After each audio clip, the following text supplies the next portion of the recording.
Can you hear me fine? May the 1st happened to be a very special day for my family, as we got to see my older brother Devin and my new sister-in-law Emma get married and sealed in the Salt Lake Temple. Our whole family got to go down and celebrate that occasion and also participate in their graduation at the same time. Now my grandpa, who you met in my last speech, he always gave the exact same wedding toast.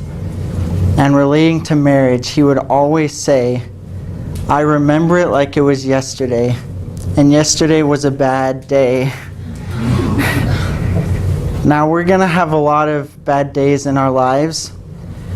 Obviously with marriage, nothing is perfect, and we're gonna have some bumpy roads. I had a home teacher who always came in very genuine and always gave the best lessons and really showed that he cared about us. At the end of this particular lesson, he ended up telling our family how great we were, how good of an example we were to the ward with the former bishop, how we were great examples and the kids were super obedient. And I remember after that lesson being around with my family and hearing my mom say with a snicker, "Oh yeah, like we're the perfect family. If only he saw us all the time, he'd know how imperfect we are." And she was right, you know, we weren't a perfect family. But I also thought in that moment that we were doing pretty good and that, you know, sometimes we do deserve a pat on the back for all the great things that we accomplish as a family and together. Conflicts and problems, things that happen that make our families imperfect, happen all the time. And these are the 3 ways that I feel we can combat those problems, we can combat those conflicts. If we're listening to those around us, they will be able to know that we care about them.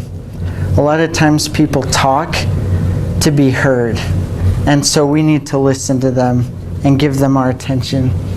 Understanding, we need to show that we care about the people, but also we need to see it from their perspective. A lot of times when there is a problem in the family, it's because both of them are thinking different thoughts and they can't come together and they can't come to a conclusion.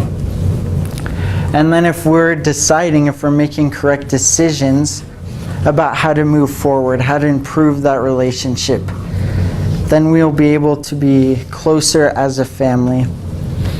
Listening, understanding, and deciding is key. It spells out LUD, but I hate acronyms, so forget it right now. I wanted to ask my family what they thought about conflicts. I really wanted to see it from their side of view because obviously I don't have a PhD in family studies or I am not a psychology major. And so I really wanted, you know, true answers. So this was what my dad had to say. He said about conflicts in the family and how to solve them. How about getting input about what happened from everyone involved in the conflict and getting everyone involved about what steps should be taken, punishment, etc., to resolve the issue? I really love this answer. Also because he happens to be a county judge. I like the little punishment thing that he put in.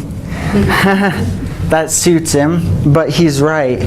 If we have problems and things that happen, we have to come together. Some people want to just hide from their struggles, hide from the things that happen, and we can't do that. The new married couple. My older brother had this to say about how to solve family conflicts. Just talking. That's pretty much it. If you don't talk as a family, then you won't come closer together. Talk even when people are mad. And I really love that last part. Talk even when people are mad. That's key. We need to be talking as a family, sharing our ideas, getting input from everyone. My new sister-in-law, Emma, had this to say about conflicts in the family. Sacrificing or willing to put your family members before you and just humble yourself.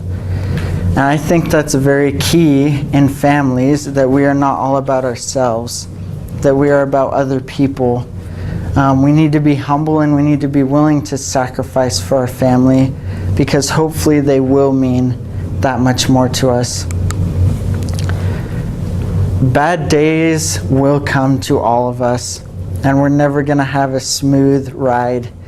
It's always going to be a bumpy road.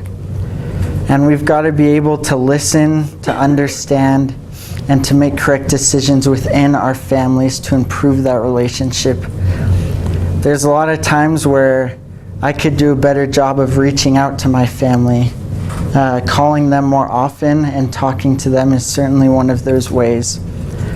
But for us, it's important to remember that we are not perfect, and that really we can only do our best to help improve our family situations. Problems and conflicts, they'll soon go away, but our family is here to stay. As Michael J. Fox once said, family is not an important thing, it's everything. Thank you.